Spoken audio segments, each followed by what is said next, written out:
Howdy, I'm Manjaja with Way Too Indie. Welcome to our music hangout. We're talking with Ashel Norman about his music and a little bit about his new album coming out in March. Hey Joel, how are you doing? How's it going, Manny? Thanks for having me. Well, thank you for joining us. It's going great. It's been a nice, chilling Monday here. Um, so why don't you go ahead and introduce yourself a little bit? Tell us a little bit about yourself. Well, I'm Joel Norman. I live in Chicago. I play sort of gospel-flavored rock and roll music in the area and around the country, and sometimes, if I get lucky enough, around the world. And we have one album out already called "Take It in Stride." It's an EP released a couple years ago, and right now we're just finished up mastering for the new album called "Traveling Light," which will be out on March 1st. Awesome. So, how did you get started in music? Was it something you did growing up, or was it something you found later on? While Yeah, well, music was always a part of my life. I grew up with a lot of music. There's definitely a lot of raw music, like in my family. And Ma got sick of me pounding on the piano when I was a kid, so she put me in lessons to try to at least make it not so painful to listen to. And I always hated it. I hated piano lessons all growing up. And then finally, when I started getting older, I started realizing it was a lot of fun, and the chicks started paying a lot more attention to me. So yeah, I started getting into it that way. But I didn't think that I could ever make music like a full-time job until my early 20s, when I finally just I was in sort of a job that I didn't really want to be in, and I actually remember calling my dad and telling him that I wasn't going to re-sign my contract, and I was just going to try to go pro. And so I ended up just booking a ton of shows, and you know how I don't know about you, but when I had to get homework done or get any tasks done, I was always like a last minute kind of guy. Always had to get it done at the last minute. That's how I worked best. It's probably the worst way to do it, but that's how it worked for me. And so all of a sudden, not having a regular job and going to music, I was kind of like always in last minute panic mode. So that's probably the only reason why I was able to keep doing it professionally. awesome, yeah, definitely going last minute can sometimes be really helpful as well. So, but I'm glad you're here with us. And recently, Chicago's Deli magazine voted you the Artist of the Month. Can you talk a little bit about that and how you feel about getting that recognition there? Oh, that was really nice. It's nice to see that there's people are paying attention now. We worked really, really hard, and so it's kind of nice to have somebody who recognizes that as a third party. That's really nice to have, and it just makes us feel like we're kind of gaining a little bit more momentum, a little bit better foothold in Chicago, which is it seems to be a pretty tough market to get, sort of a music thing going. So yeah, definitely. Chicago is one of those cities where you see a lot of musical people, and it's sometimes a lot, and you get overloaded with it. But I know I was listening to your past EP and also some of your new stuff that you just released a little bit. The single that I got to listen to for just a bit. I won't talk about it, but like I was saying, that you have a great depth of soul to your voice, and that's something you don't find in a lot of artists, because it's. I mean, you do find in some of them, but it's really hard to find that true depth of soul. So that was a great thing to listen to and great here. So thank you for that. Thank you. Yeah, and so recently you also had a show at the House of Blues, actually a day after New Year's Day. So how was that show? Oh man, that was a great show. It was like the first day of like a massive snowstorm here in Chicago, and it was just really awesome that there were people that were cool enough to how do you say, just brave the storm. I think the fact that the weather was so bad made that show a little bit more magical, because it just kind of seemed like we all had kind of like going through some pain or some trouble or some danger to try to get there, and it kind of united us in that way at the show. And so the energy in the room was a really good vibe, and I was really happy. Probably the show of my life. Awesome. Well, that's great to hear. I'm sorry I missed it. I'm here in Houston, so can't really fly up there all the time, but I wish I could. You recently, like you mentioned, you have a new album coming out in March, but Traveling Lights is the new album. For anyone that doesn't know, it's coming out in March, and you'll also be doing a show with an album release. But what was the inspiration behind that album and that single, and just overall working with that project? Yeah, well, it was kind of, there's no other way to put it than like it was just building on what we had learned. I mean, with Take It in Stride, there was that was like it was a real process for us. It was kind of like I felt like it was kind of us dipping our toes in the water of who we were and what we were doing, and we were just kind of trying to, I don't know, this all seemed kind of cool to us, and we just kind of wanted to figure out, it just kind of seemed like a searching album. We were just kind of like figuring out who we were.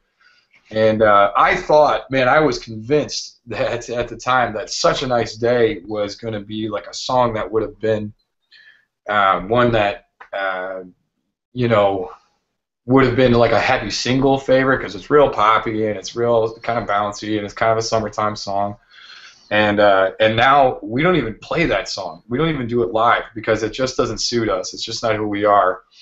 And I have to kind of thank the ladies because when County Line, when we started going to people started coming to my shows, even my solo shows, there were ladies that would yell out for County Line. They just loved that song, and I always thought that that song was going to be a slow one and one that was kind of just for me and just for like my friends and people who were sort of deep fans. But in fact, there was one time I was in a meeting with some pretty important people trying to get my CD kind of like out there or promoted, and I even skipped County Line because I just figured nobody's going to be interested in that tune. Well, that tune kind of stands out as like sort of a singular piece on the album, I guess, in that it's like it's got sort of the southern rock growl and sort of a, I don't know, people have told me it's kind of got a Warren Haynes kind of thing, like a Soul Shine type of deal, and I don't disagree, and I take that as a huge compliment. And so what I kind of did is I just I picture it like this. It's kind of like my dad told me this analogy once. When Michelangelo was going to make David, they drop off the big block of granite for him to tinker away at. It wasn't so much that he was making a David out of this rock. It was that David was already in there, and he just had to chip away the stuff around it to sort of make David appear. And that's how I kind of feel too about what we did. It was always in there. It was just like I think musically, professionally, personally, all that, I was kind of chipping away at the stuff that really didn't matter, that I don't know if I really cared about it. And Traveling Light is an album that is much closer to David. It's much closer to what we were really trying to get down into and really try to explore a certain gospel bent on a very powerful rock and roll that we've been trying to work with, and it suits us, and I like the fact that now I feel like I'm entering deeply into who I am and what I'm doing instead of doing something cool just for the sake that maybe I thought it was cool. So in that sense, it's almost become like a spiritual journey because you really have to kind of look inward to figure out like what you truly have as an artist to say from your spirit, from your soul, that's truly honest. And I think I know that we got much closer with this album. I think that it's an awesome step in the right direction, and we're gonna keep on building from here. So it's great to hear that you guys are staying true to yourselves and your music. What was in the process of making the album? What were some of the hardships or some of the joys that came from it? From, like you said, discovering your true sound and your true taste as a musician. There's some things that it was really hard for me to let go of. Like there's certain things that I had to die to in order to sort of come to a more pure, singular idea. I really love R&B music, for instance. I love D'Angelo, I love Erykah Badu. I even love like the Roots and I always thought that, I mean, it's definitely in my music, but we kind of have to let that part of it go. The pop rock thing, we don't really do that. This, sort of the smooth, semi-jazzy thing, like that was a part of my sound before, with weird, interesting, sort of heavily modified chords. Now, I mean, I'm just so excited to just play a power eight, and just power ahead and just kind of let all the frills go. So that was kind of a tough thing to do. But some of the joys that we've had has been the fact that I love the fact that like we're on to something now. I feel like it doesn't. There's so many people, I think, sometimes trying to chase like what's unique or trying to like develop their own sound or just for the sake of having a certain sound. And there's certain people that are trying to not sound like anybody else or be over analytical about who and what they sound like. And I was definitely probably guilty of that earlier in my career. But now I don't care. I don't care who I sound like or who I'm copying. I feel like it doesn't matter because it's as honest as it can be at this moment, And because of that, like that's like one of the most positive and exciting things. And then to be able to share music with people that love, and trust, and work with them and work alongside them with it, and see their reaction to it, and to see like, man, you really might be onto something here. Like whether or not it takes off doesn't matter, because like for us it was we were getting down to something that was really really in the lava, So that was really cool about it. Awesome. Well, I definitely think you're going on the right track because you've got somewhat of a unique sound, but it's not. You're not trying to stand out like you said, but I think you're perfectly on the right track to where it's just it's frankly just beautiful to listen to. So, good, awesome, keep going. And we have just a little bit of. I think we have got a lot of time left. We've got some viewers. What I want to do right now is we're going to open up a Q&A panel on the side here. We'll go ahead and start that out. So if you guys are listening. Or maybe not. Let's see. Try to figure this out here while we're talking. But while I try to figure this side out, Joel, what do you have planned for the rest of 2014 going forward after March's release? Well, there's still a lot of spinning plates, but the plan is we are going to release the album. We'd really like to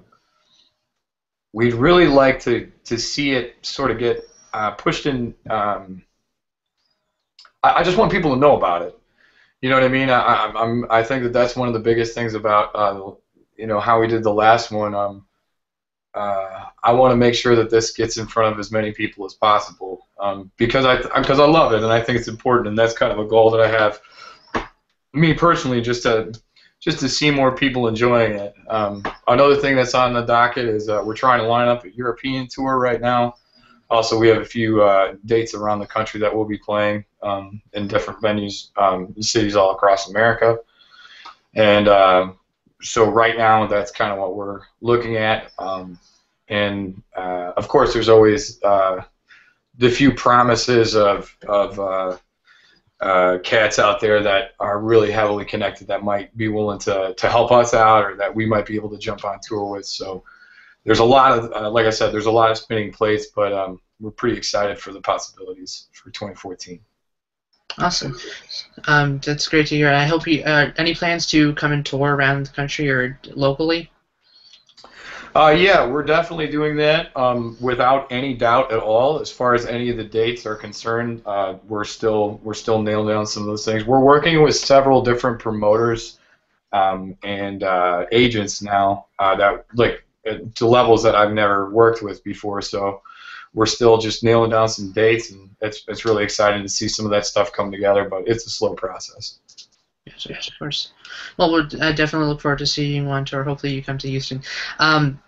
So, if you guys are watching, if you're watching live, if you're on the event page, if you want to ask Joel a question, just comment on where it says, should say something here. If you'll comment there, or comment on Facebook, or tweet to either Joel or myself, and we'll get your question answered. we'll be here for just a few more minutes, so get those questions in. Joel, while we're waiting for some questions, how about, Yeah. why don't you tell us about say one interesting thing about yourself? None. I have no. I'm very boring as a person. I'd say the most interesting thing about me is how boring I am. No, I don't know. I don't collect anything. There's nothing that I really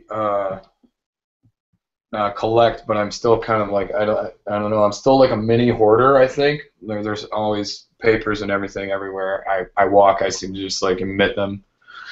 I guess that's not really too interesting. One time I ate a whole pizza all by myself. That was pretty cool. Interesting things that I've done. I used to climb light posts when I was in college. I thought that was really fun. Um, I like to train other people's dogs for one day, and that's it. Um, my favorite candy is Swedish Fish. Um, yeah. Anything else? I guess not. Why not Sour Patch Kids though? Because I feel like I'm puckered a lot. I feel like my lips are puckered like more than normal people, and I don't need to continue to sort of torture myself in that way. Okay, that makes sense. We'll let you off with that one. Sour Patch Kids are awesome, but Yeah, they're great, man. yeah. So do you have any? Did you get any questions on your Twitter? I can't seem to find any from here, but No, it seems like everybody's real quiet tonight. We'll see. I don't know.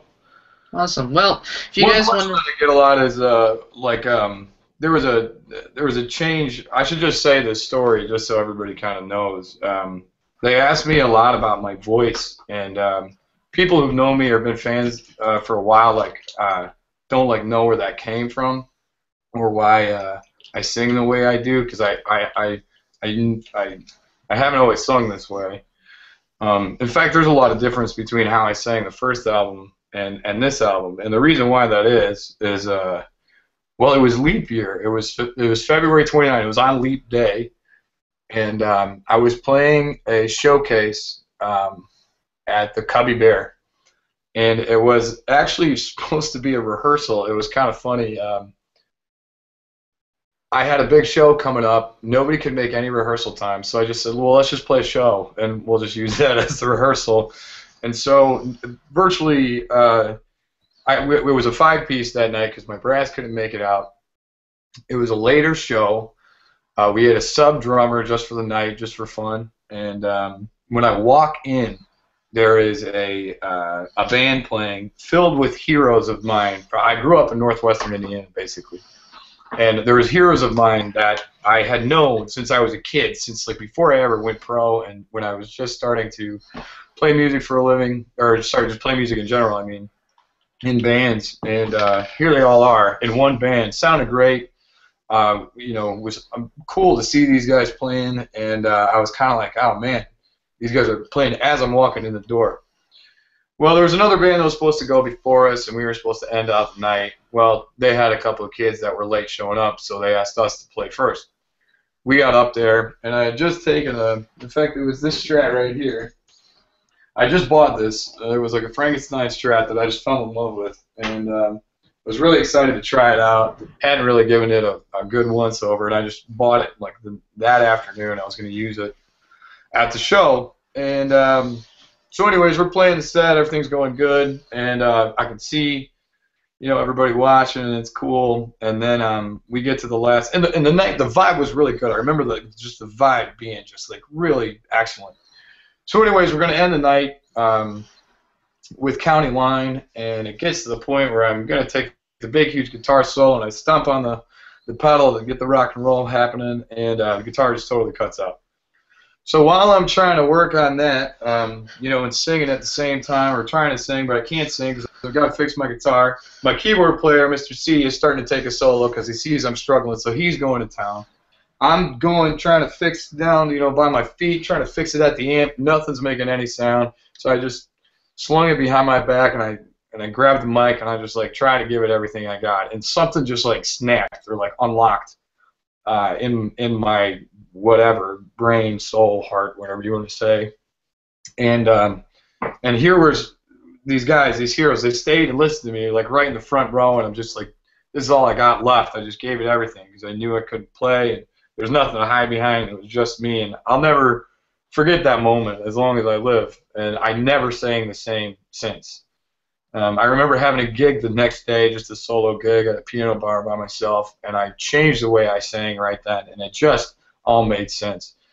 And to me, so like I've been kind of exploring now this sort of like new thing and how I sing and that sort of thing. So a lot of people have asked about that. So even though it's been kind of quiet, but yeah. So I figured it'd be good to get that on the record. Awesome, that's a great story. Actually, Amy is saying love to you from LA. Jordan Gibson wants to know when you're touring in Denver. Yeah, well, Gumball, as soon as you get that, you send me a ticket, and I'll be out there. I'll stay at your place. Well, I'll party there for a week, and I'll just play your show every night. How about that? And thanks, Amy. I appreciate you, and I hope that you start pulling some strings at some venues out in LA for me, so I can come by and play for you. Awesome. So I think we're going to go ahead and wrap it up here. Thank you, everyone, for watching. Norm, do you have anything else you'd like to say before we finish off here? Just keep on rocking. Be true to your teeth, and they'll never be false to you. Awesome. Well, thank you all for joining us. Definitely go check out Joel's Facebook, Twitter, and I believe you just got an Instagram too lately, and you've been enjoying that. So. Oh yeah, it's a blast.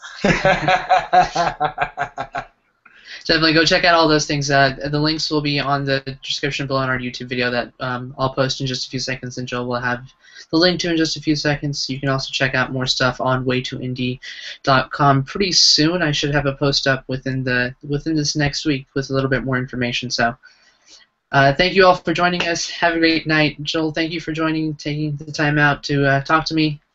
Thank you. I wish you the best in 2014. I hope to see you in Houston, but if not, I'll keep a watch. Thanks. Awesome. All right, guys. Have a good night. All right. See ya.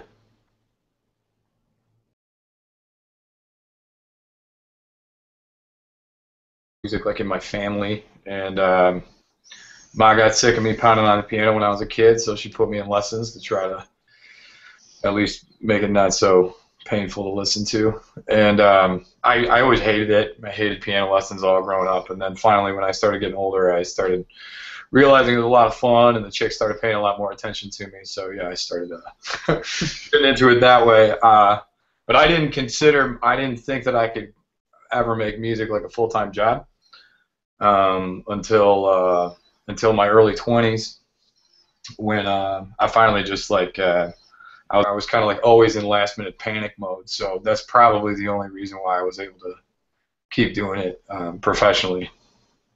Awesome. Yeah, definitely going last minute can sometimes be really helpful as well. So, but I'm glad you're here with us. And recently, Chicago's Deli Magazine voted you the Artist of the Month. Can you talk a little bit about that and how you feel about getting that recognition there?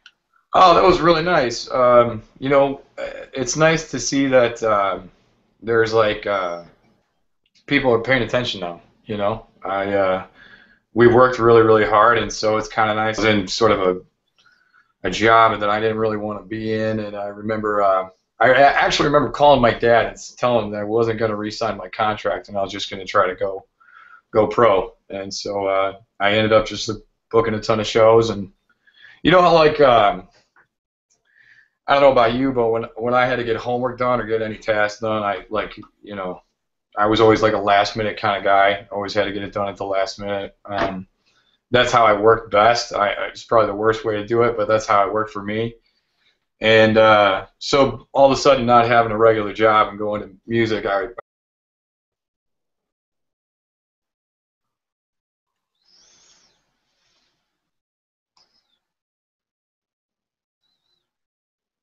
Howdy, I'm Manjaja with Way Too Indie. Welcome to our music hangout. We're talking with Joel Norman about his music and a little bit about his new album coming out in March.